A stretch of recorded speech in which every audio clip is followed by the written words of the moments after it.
He ali'i ka'aina, he kauwa ke kanaka. The land is chief, people are its servants. For that reason, we must ask for permission from the gods before taking.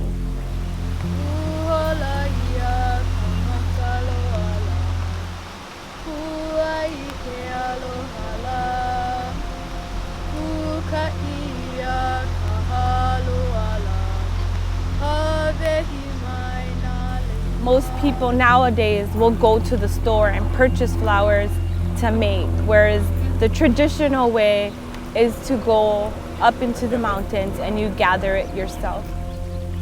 So part of being a lei maker is knowing where these plants and flowers best thrive. Like they do really well in those environments. And then certain plants symbolize different things, whether it be learning, whether it be for hula. So it just depends on what it is that you're making it for. Flowers and the leis that we use stand for something greater than just looking pretty.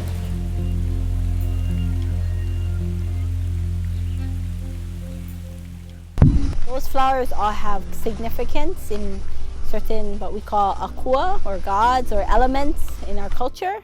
So they're related to that because we look at the elements as being, we call them akua, or gods, but really that's like the cycle of our world. Leis, to the Hawaiian culture, back in the day, they would use them to adorn the different ali'i and certain flowers. They were represented by those certain ali'i or goddesses because of the significance of them. But when it goes into hula, they would dance certain songs to honor those people. They would use those certain flowers. Hi. Nowadays, people give leis to show accomplishment and to show appreciation for one another. They also give leis to show each other that they love them. There's many different reasons that people give leis over time. It comes down to the question of why you want to give them a lei. You know, what's your intention?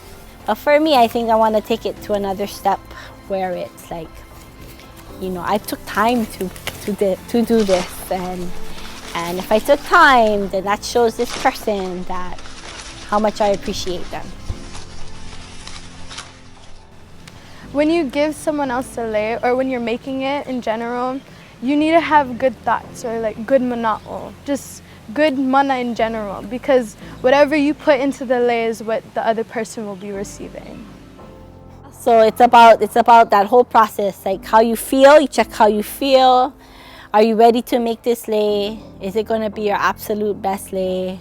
So it's always good to self-reflect on yourself, because all of that energy, or that mana, I guess energy is another word to translate it, will go into your lei. Yeah, and so you want to make the best possible lei for somebody. You are born with a set of mana, and mana is, to me, is like everything that comprises who you are.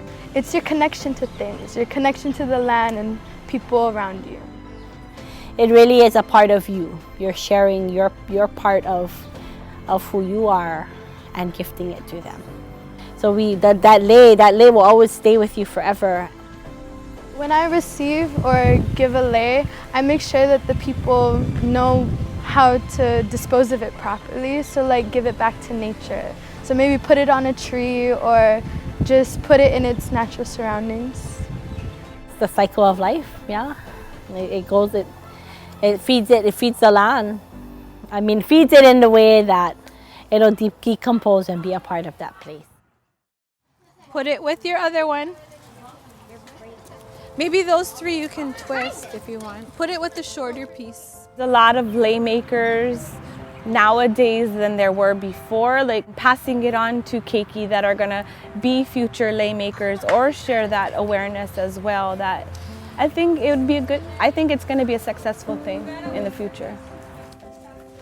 There's a relationship between the land and I. As long as I keep taking care of it and keep giving back, it gives back to me too.